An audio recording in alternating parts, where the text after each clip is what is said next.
God. Does it have to do with World of Warcraft numbers? Let's see. Let's see what the numbers are right now. Bellular is going to break down the numbers for us. And see COVID raid, yeah. We're going to see what it's all about and how World of Warcraft's doing leading into Dragonflight here. Let me pause the music. And here we go. Welcome back. It's time again for WoW's health checkup. This time it's more interesting though. So, Season 4, it's a season of these greatest hits, dungeons, fated raids, and experimentation. All with a pretty damn dramatic reduction in the amount of just shitty busy work that's needed.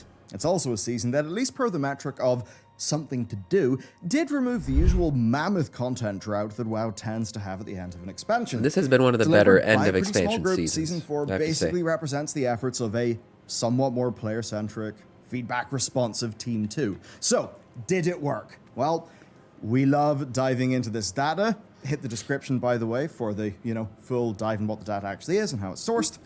And diving into the data is exactly what we're going to do today.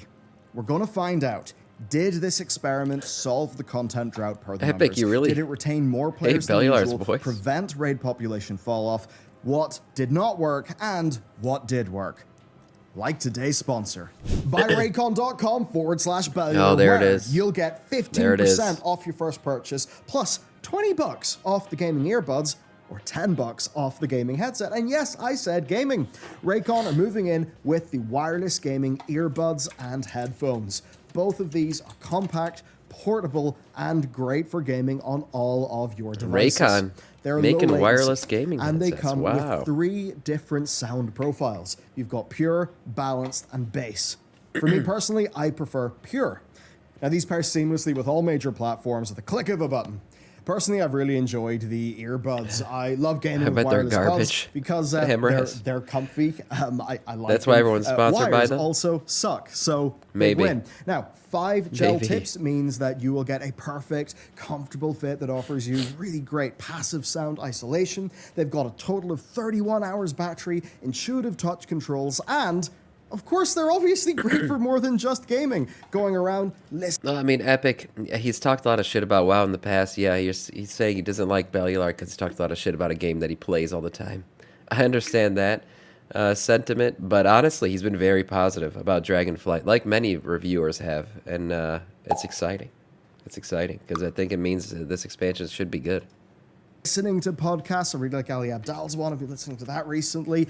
So they're great for that, great for gaming, and you can check out both of these great products with the link down in the description box. Buyraycon.com. I don't use any of their products. You'll get 15% off your Raycon purchase. Use the Bellular name. $20 off the gaming earbuds, or $10 off the gaming headphones. Hey, Hug Raid Central, there we go. Normal is pretty important to talk about, and it's also the minimum needed to get the Slime Cat. And what we see is kind of fascinating. So here's the big graph of first so this is people completing the raids within the first 6 weeks of the seasons. Expansion spikes obviously happen, and then it falls off from tier to tier, but more so killed every in single Shadowlands than any other expansion. Fated then is fascinating, experiencing a massive 57% drop from Sepulchre and continuing the pretty frightening trend of normal mode guild participation measured via first boss kills, more than halving every tier this expansion. So within the first 6 weeks, 41,266 did Nathria, 5,513 average. Wow. Fated. Which is a bit of an oof, but that's a drop-off. Is it really all an oof? Because drop-off is also a problem, right? Because if somebody kills boss 1, but obviously doesn't finish the raid, then they didn't really complete their goal. Did they stop raiding? Did they quit? Did their guild disband? Well, here's where Season 4 is a bit happier. They didn't get the full experience. I'm going to use the fated average, right? Where, while only 5,513 first boss kills tended to happen, 5,129 last boss kills. Nice, so people are finishing Fated at a good rate. All the raids are actually around 90 to 95%. Well, of course, Sepulchre is one to drop. Really high. Nathria was 72. Not the only rate was 72, to do and anymore. Sepulchre was only 46. True, it's not the only rate. You've seen that metric double. It's not perfectly apples to apples, but you get the point. Now, as for Sepulchre, of course, that struggled with all its famous balance issues. It had a few group-killing bosses. It needed constant nerfs from Blizzard. Sepulchre, as did, of course, the other modes. Sepulchre of the first now, one what's was interesting to me is that extremely difficult. 6,023 final boss guild kills were listed for Sepulchre of the first ones in Season 3. And that is actually slightly above Fated normal first boss kills average. Now, this is kind of good. I think it suggests the players who stuck around through Season 3 were generally retained at a higher than normal rate, and that is good news. Yeah. Now, of course, we're somewhat assuming that a guild that kills Denathrius will also kill Sylvanas, hence using the averages, not the sum of all three. I think the sum of all three... And I don't know if that's a good assumption, because people like to kill Sire. They like that raid. People don't like Sanctum of Domination.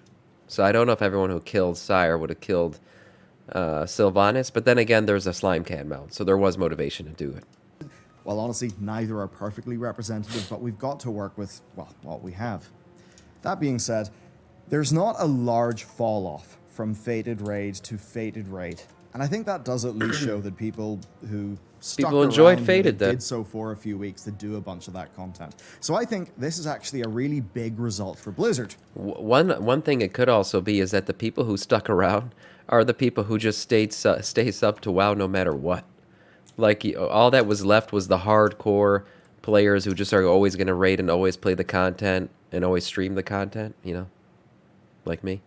And so when those people started, they like, all you have is hardcore raiders, so of course they're going to finish the raid.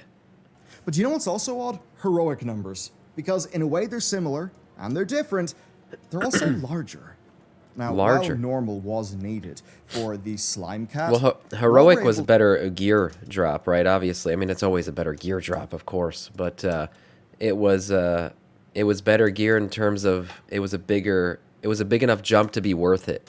Normal, if you had been raiding constantly already, it wasn't that big of a deal to get normal gear, normal Fated gear. To track here is guild kills. So perhaps a lot of those normals were done in pugs via the pre-made finder, and if so, I don't think they would have been showing up in our dataset, right?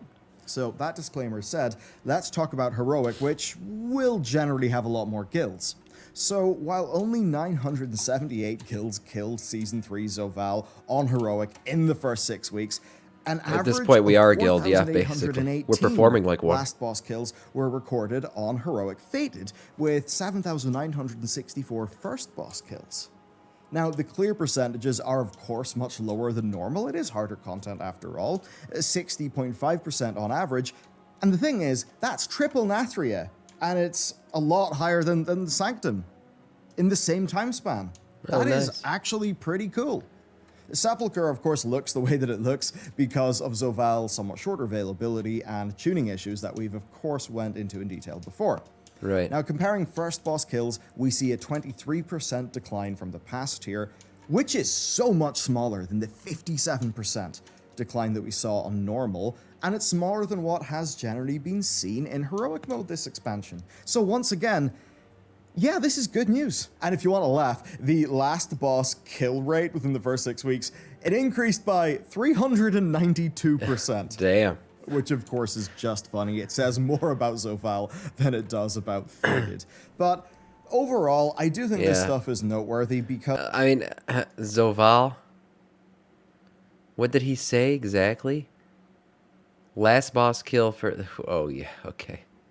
Yeah, people don't like killing him. But overall, I do think this stuff is noteworthy because the amount of people who completed, say, Zovaal within the first 6 We need some weeks heals in this bitch? Season Yeah, we do. 3, and then these Fated bosses in Season 4, regardless of the specific reasons, that number does actually represent guild players who achieved their goal within 6 weeks.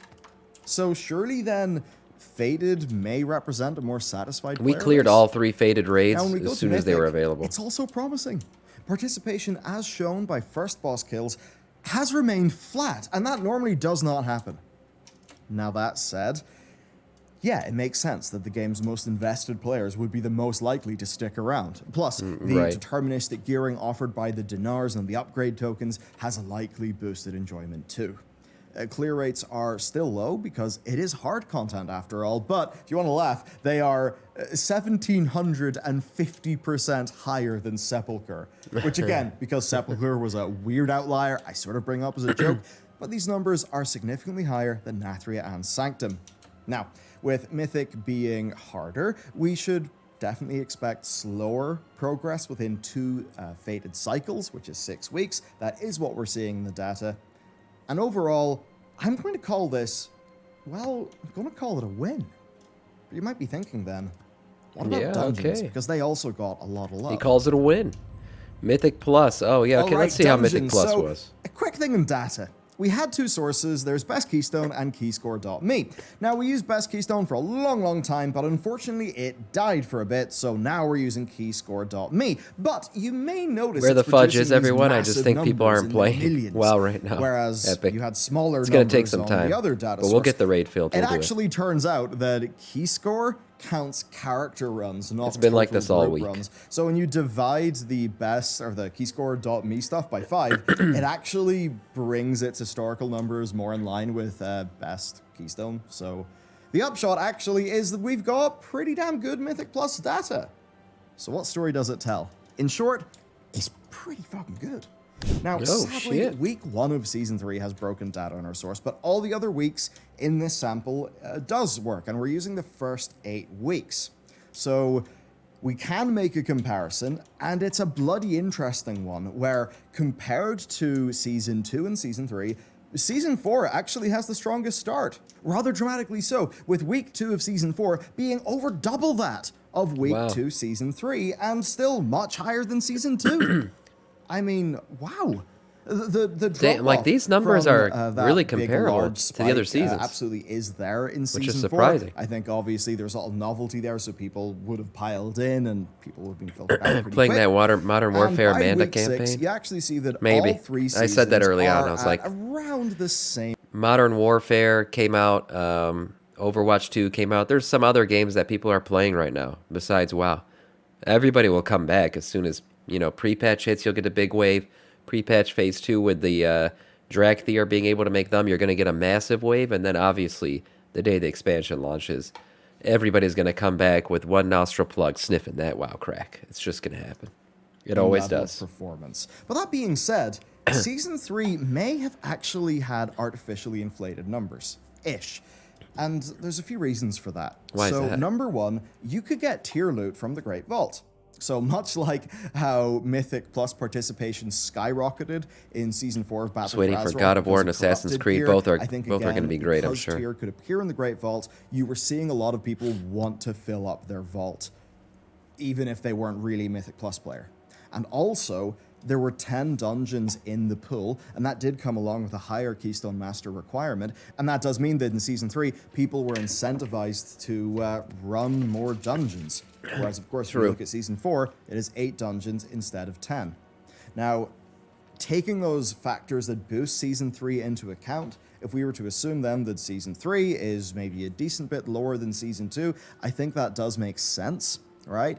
I mean, you would expect people to leave during an expansion. But then you might think, why are people coming back for Season 4? Well, if we're to assume that these stats are right, and this is stuff that is like scraped from the Blizzard API, right? I think you can actually make sense of this. Now, I'll start with a bit of a personal anecdote. Obviously, anecdotes. Season 2 did suck with those, right? We don't want to go around throwing anecdata, but personally, I actually had not done Karazhan Mythic Plus, I had not done Mechagon Mythic Plus, I had not done Tazavesh Mythic Plus. Nobody had done Grimrail or Iron Dogs Mythic Plus.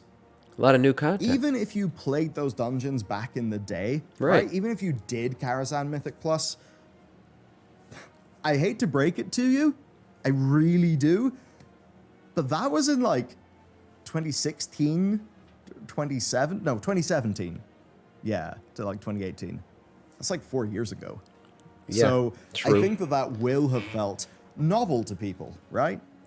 Certainly a lot more novel than if Season 4 had the same, 8 core Shadowlands dungeons. Oh yeah, I definitely think the composition of dungeons more people, and therefore it would have been help people, to get back into it. Also, I was new content. New content's the king. Season 3 normal and heroic dataset, because my guild did Sepulchre. But only a handful of our players played in Season 4. I mean, we killed the Chuckler on normal, like, decently early, and then we were thinking, do we go into heroic? But honestly, nobody really had the zest for the game anymore, and we one or did. two of the people who kind of do help glue our team together were off doing mythic progression anyway, so we just kind of split apart.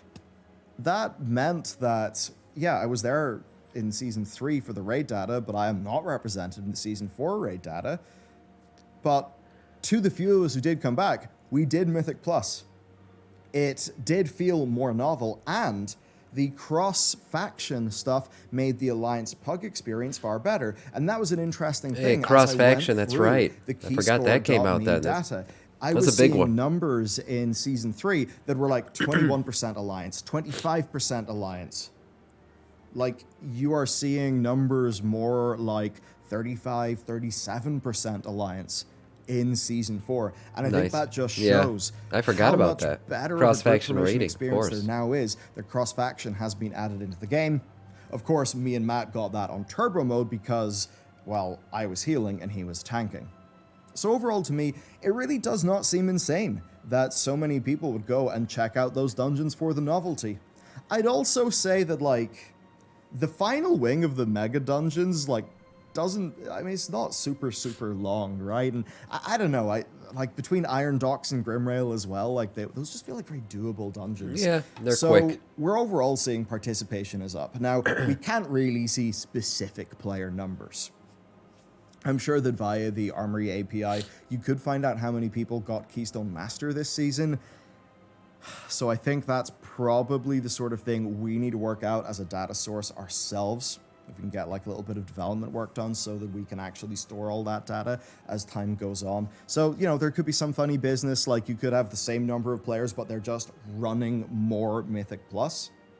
That could definitely be the case. Yeah, but I'll definitely could say definitely that for skew it. Season 4, weeks 4 through 8, to be around I the mean, I same will say, me personally, I have run more Mythic Plus this season than I did the last 2 seasons. More than Season 2 and Season 3, and part of it is because, yeah, I enjoy the pool. I enjoy the dungeon pool.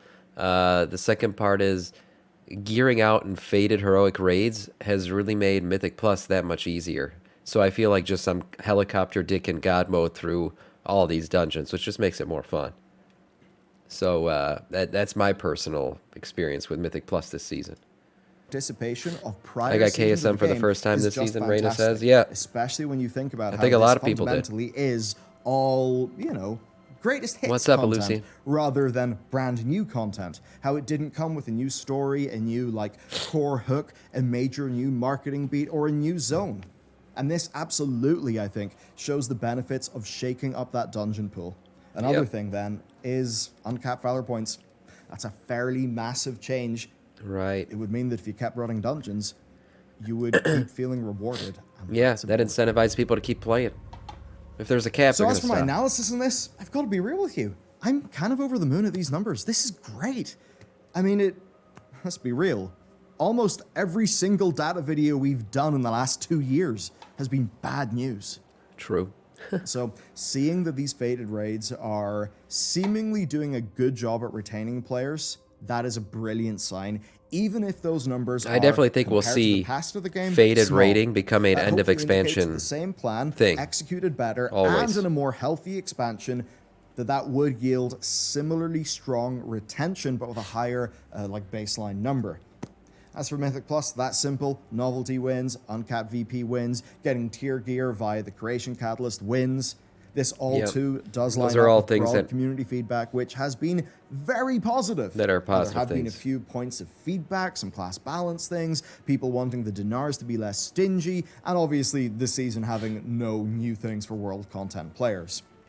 So to bring this to a conclusion, Season 4 is a limited success. That's all it really ever could have been, right? It was stuck at the end of a dumb Yeah, expansion. what was the But best? I want to bring up This is the best something. case probably so that it here's the could have World of been. Warcraft subscriber graph. This is from back when Blizzard used to report that, and they Yeah. stopped reporting that after Warlords of Draenor made all the subscribers run away. Right. But if you look at Mists of Pandaria, you get something interesting. I mean, Mists of Pandaria was scoffed at that BlizzCon. there was a lot of dislikes and all Good those videos, expansion, back when man. YouTube showed Underrated dislikes. expansion. It just didn't seem to resonate with a lot of people, and then it had some launch quirks as well. But what you actually see is that after the subs go down, they go back up again. Now Mists of Pandaria is really hailed as a fantastic expansion. And that is reflected in the data, because where expansions usually get a bunch of new players, churn a load, have a big dip, and then have a big spike at the next expansion, Mists of Pandaria, it had its dip, then it actually climbed and maintained. I actually did unsub during Mists of Pandaria for the first time. Like, I was consistently subbed every month, paying my sub fee all the way from 2005 all the way through. And then I would say it was like 2000, maybe between 2013, right here, this dip, I unsubbed. But that was because I was in undergrad at the time, and I really had to like focus on school. School was getting really hard, and I just didn't have time to play. But then I did resub towards the end of the expansion and play. Then it actually climbed and maintained. That is super goddamn impressive. Now, I'm not saying that's what Season 4 has done. It may have been good, but you didn't like it in the beginning. I actually liked the beginning of Mists. The questing, and I liked Pandaria and everything, but like I said, life just got in the way for me during that expansion. When I look at some of the suggested retention in the raid dataset, man, that does begin to remind me of those sort of good signals that came in the Mist data. So I think this has clearly generated so much more engagement than a 10-plus month-long Season 3 would have. Players got game to enjoy, developers got to experiment. It is a win-win.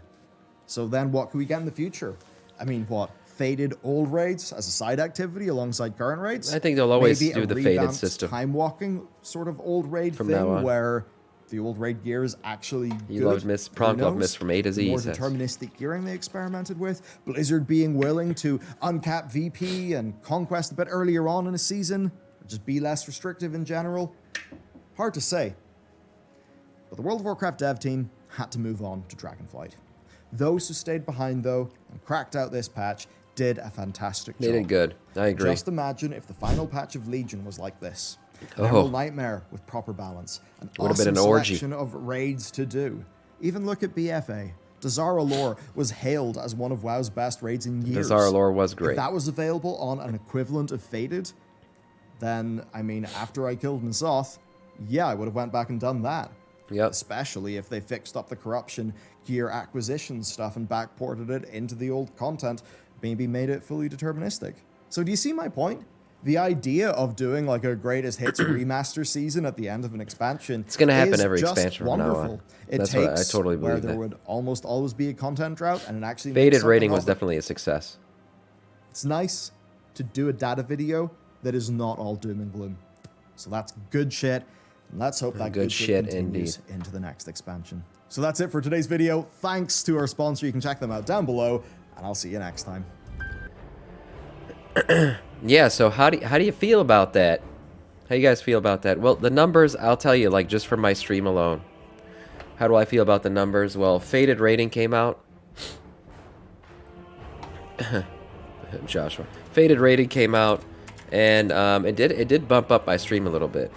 It wasn't as big as it was when, like, the first time Sepulchre of the First Ones opened, or even the first time Sanctum of Domination opened. Those were the biggest peaks in my streams, and I was averaging the most viewers at those times. And then Faded rating came out, and I did get a little bit of a bump. You know, things had dropped off, and then I got a little bit of a bump. Right now, this week, it's probably going to be an all-time low for me.